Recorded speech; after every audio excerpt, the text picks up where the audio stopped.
Zakaj so zaposlitveni postopki pomemben dogodek?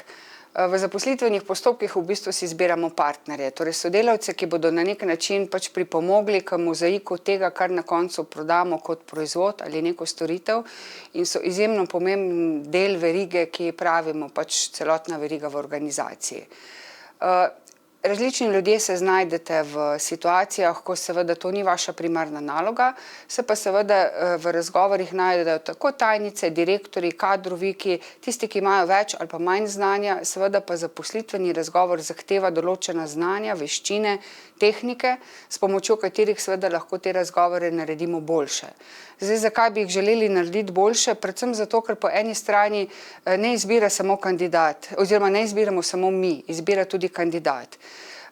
Hkrati pa seveda kandidata, ki ga imamo prvič pred sabo, ne poznamo. Nekaj o njem vemo, naša naloga seveda pa je, da postopno odkrivamo tiste plasti ali pa pridobivamo informacije, s pomočjo katerih bomo na koncu rekli, aha, okej, ta pa je za nas pravi meč.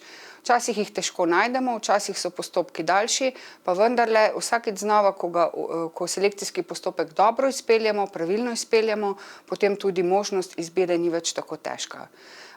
Pridružite se nam na delavnici oziroma webinarju, kjer vam bomo še dodatno odstrli nekaj tistih trikov, napotkov, nasvetov, ki vam tovrstno delo seveda lahko olajšajo.